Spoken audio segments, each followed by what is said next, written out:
ñaareelu sunna yi mooy gaaw a dog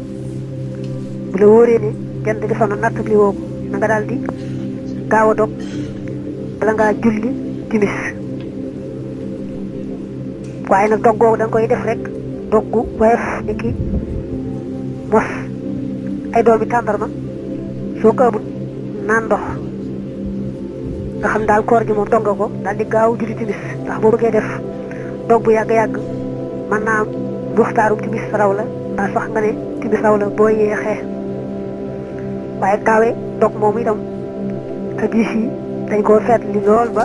xan Sahl ibn Sa'd radiyallahu anhu anna rasulallahi sallallahu alayhi wa sallam qaala laa yazaalu nnaasu bi xayr ma xajjalul fitra muttafaqun alayhi nit ñi ci aw yoon jàmm rek la ñu nekk li fekk nga xam ne ñu ngi sàmmonteeg di gaaw a dog ak waxan abi hurayrata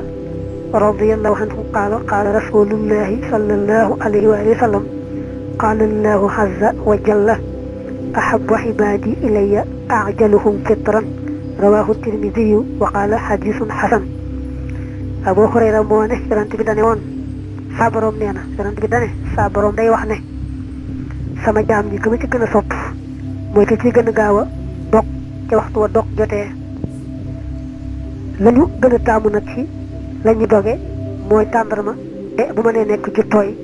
bañ a wow moo gën boo xoolee waxaan Salmaan ibni Aamirin radiyallahu anhu an nabi sallallahu alayhi wa sallam qaala ida aftara ahadukum falyuftir ala tamr fa in lam yajid falyuftir ala maa'in fa innahu tahuur rawahu Abu Daawud wa Tirmidiyu wa qaala hadiisun hasanun saxiix ak waxan Anasin radiyallahu anhu qaala kaana rasuulullahi sallallahu alayhi wa sallam yuftiru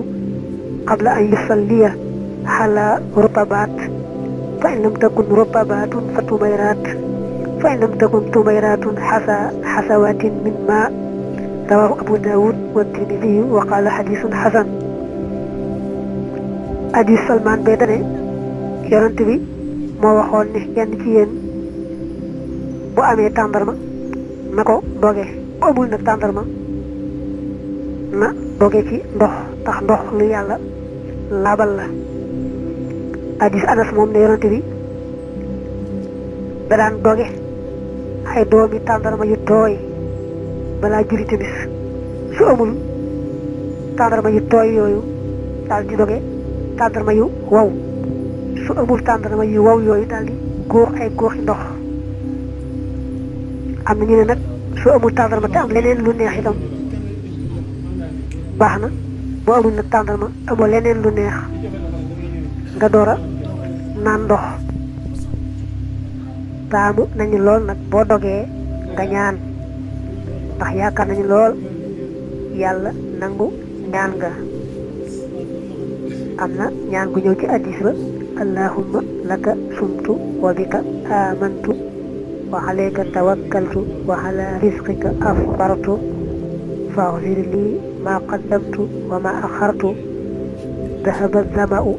wa batallati al-uruqu wa tabata al-ajru insha allahu taala am na ñaan gu sëñ Tuuba def te ñu bari miin ko bu tàmbalee hamdan liman aanani fasumtu ba na mu daanoo waaye nag